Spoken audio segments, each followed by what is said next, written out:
I have many memories from my childhood that I'm sure might be similar to yours.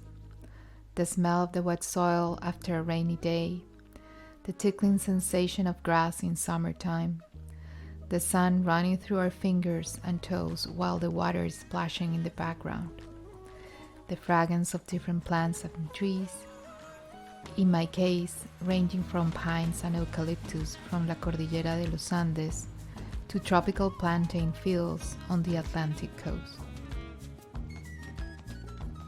All of these impressions have become a personal guide for this exhibition. During many conversations with artists, I have seen the way their own memories impacted the works that we are experiencing today.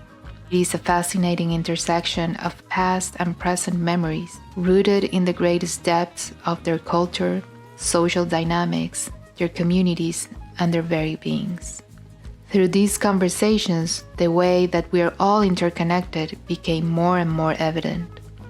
Quite simply, we all came from the water to the land. The earth is holding our very beings and is where we build and fabric our home. Alexandra's work rebuilds human-plant affiliations in the context of global migration. This project brings people together, sharing knowledge about their environment while enjoying history of people and plants. Instead of preaching ecological property, her work offers a positive and fulfilling engagement with our living environment. The migration stories embedded in the work speak to this inevitable relationship that we establish with the land and its ecosystems. This coffee plant came from seeds that I brought from a mission. Cottage up in the woods and on a lake in the Muskogee. This is by far one of the most complex projects that I have worked with, as these plants are alive. They feel and respond to everything around them. They are in a constant symbiotic exchange with us and the land. Dana's work puts at the forefront the indigenous culture, traditions, and knowledge.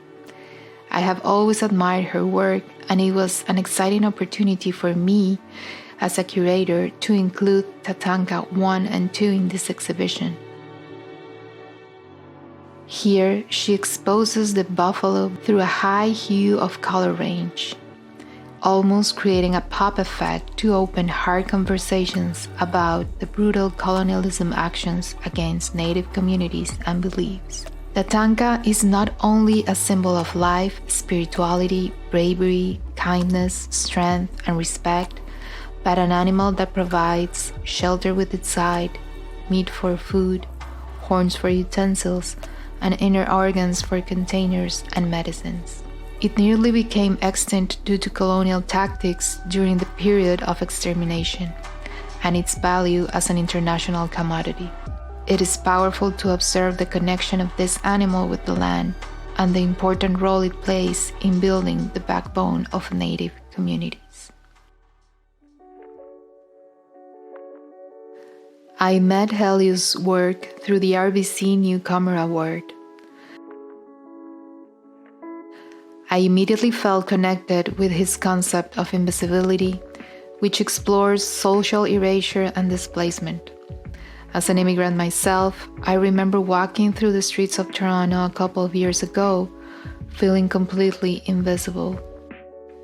Environments, landscapes, and natural and urban settings can become elements of social camouflage and alienation.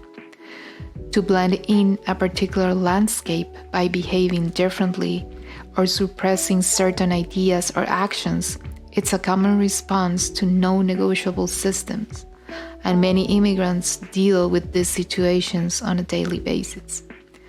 The beauty in this exploration is that Helio also creates a duality in which bodies and individuals who are invisible can free themselves and find their own way to shine, just like he's doing as an artist.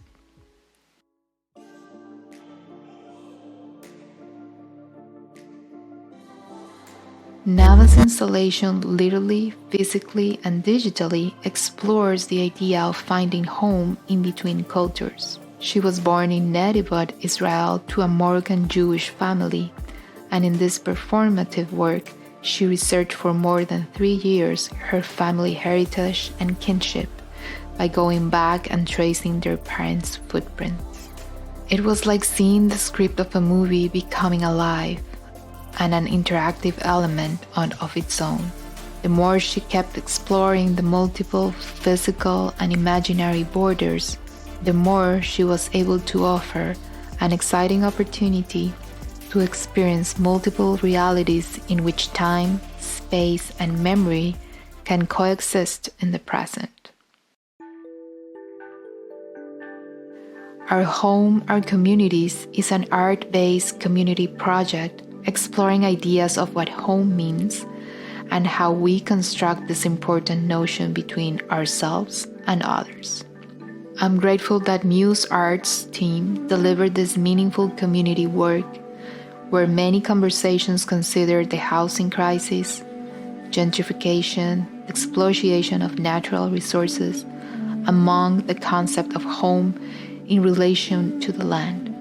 Each cardboard house represents the dreams and memories of many who shared an individual vision to contribute to a global perspective of what home means. I wish you also keep your memories and dreams close and find daily moments to remember and be grateful for the earth, the ground, and ultimately the land that holds and nurtures us every day.